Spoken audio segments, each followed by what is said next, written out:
Merci à vous de me poser cette question. Les 40 ans du règne de M. Biya, c'est une grande déception.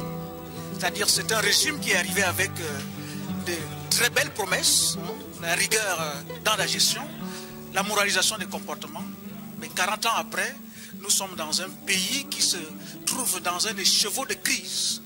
Crise politique, crise civique, crise sécuritaire, crise nationale, crise économique et même crise du patriotisme. Et le pays est aujourd'hui en guerre. Donc on peut dire que 40 ans après, les promesses n'ont pas été tenues et que le pays doit se reconstruire et se relever. Donc c'est une déception pour moi parce que lorsque Biya accédait au pouvoir, j'étais à l'école primaire et jusqu'aujourd'hui, je ne vois pas un pays qui a vraiment beaucoup changé.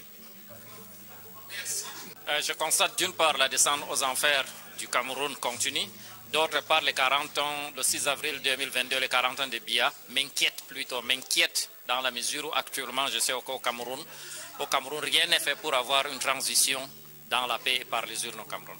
Donc c'est l'inquiétude, je suis inquiet. Merci à vous de Kamay.be pour cette occasion que vous m'offrez.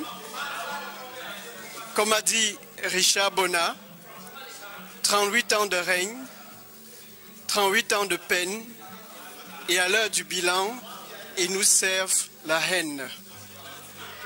Je me permettrai de reprendre cela pour dire 40 ans de règne, 40 ans de peine, et à l'heure du bilan, ils nous servent la haine. Voilà, hélas, comme je l'ai dit dans le message du MRC, une occasion totalement manquée par M.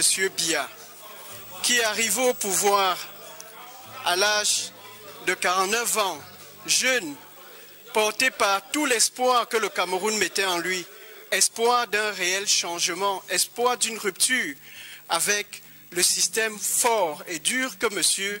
Ahidjo avait mis en place. Donc ce peuple camerounais comptait sur lui justement pour une véritable transformation. Et hélas, 40 ans après, nous regardons tous où le pays est. C'est 40 années d'un gâchis total. On a loupé l'occasion de passer de pays en voie de développement à pays, je dirais, réellement émergents. Si on regarde des pays comme la Corée du Sud, qui dans les années 60 était à peu près au même niveau que nous, aujourd'hui ces pays sont extrêmement loin. Si on prend en Afrique des pays comme le Ghana, des pays comme le Kenya, ces pays sont très loin. On prend un pays comme le Rwanda, en 20 ans, regardons ce qu'il a réalisé.